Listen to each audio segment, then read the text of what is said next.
माननीय मुख्यमंत्री जी के दूरदर्शी नेतृत्व में उत्तर प्रदेश अपना विजन डॉक्यूमेंट 2047 पर काम कर चुका है। कैसे दोनों सदनों में 27 घंटे से अधिक या शायद 36 घंटे हैं, करेक्ट करेंगे हमारे, अधिक समय तक गहन विचार विमर्श इस विषय पर हुआ कि हम कैसे वो लक्ष्य प्राप्त करें विजन डॉक्यूमेंट पर। यह दर्शाता है कि माननीय मुख्यमंत्री जी, यह सरकार सामूहिक चर्चा और आपसी सहमति के इस महत्वाकांक्षी लक्ष्य को प्राप्त करने के लिए किस तरह सक्रिय और साकार प्रयास कर रही है।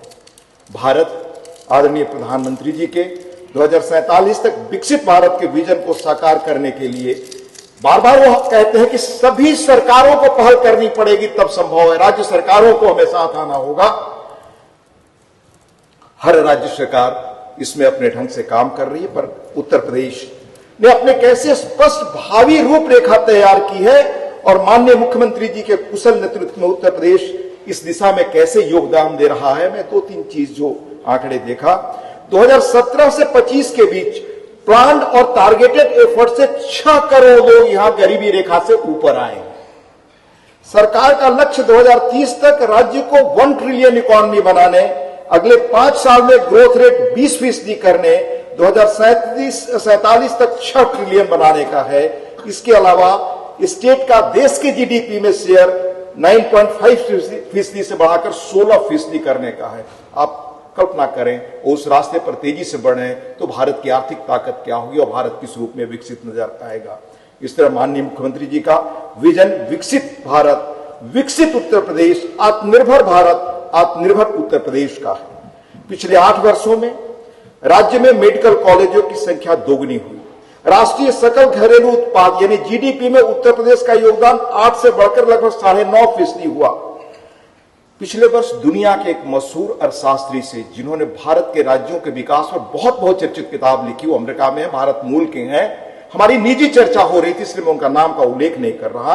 उन्होंने उत्तर प्रदेश के बारे में कहा, उनकी बड़ी चर्चित किताब आई है, राज्यों का कैसे ग्रोथ हो रहा है। उन्होंने कहा कि उत्तर प्रदेश की शिक्षा, कानून व्यवस्था जैसे जमीनी सुधारों का क्या हमारे आर्थिक उस पर असर पड़ा है और खासतौर से शिक्षा के परिवर्तन का उन्होंने उल्लेख किया। उसकी पहचान मेरे जैसा सामान्य आदमी इस राज्य के अंतिम हिस्से में, जो बिहार में लगभग पड़ता है, उस गांव में, अंतिम गांव उसे कह सकते हैं, जिसे गांधी जी ने कहा था अंतिम इंसान समाज का वो मापदंड होता है। उस स्कूल में जो शिक्षक चयनित होकर के आए, अनेक दशकों के बाद उनकी प्रतिभा और समाज के सबसे कमजोर तबके से युवा शिक्षक, वह इस बात की परिपुष्टि करता है जो उस अर्थशास्त्री ने कहा। यह सच है कि निजी निवेश में वृद्धि, स्थिर कारोबारी वातावरण, दीर्घकाल में अधिक निवेश और रोजगार ही सृजन को संभव बनाते हैं। जैसे जैसे राज्य और देश का विकास होता है, व्यवसायिक गतिविधियों के साथ कई और सूचकांकों में वृद्धि दिखाई देती है, जो उत्तर प्रदेश में। हमें एक सिर्फ इंडिकेटर की बात बताऊं, 2016-17 में यहां अधिकतम बिजली की मांग 16,000 मेगावाट थी, आज यह बढ़कर 33,000 मेगावाट हो गई है। समय के साथ उत्तर प्रदेश औद्योगिक हब और कॉरिडोर के रूप में विकसित हो रहा है। एआई के प्रभाव से सेवा क्षेत्र आधारित विकास भी तेजी से आगे बढ़ रहा है।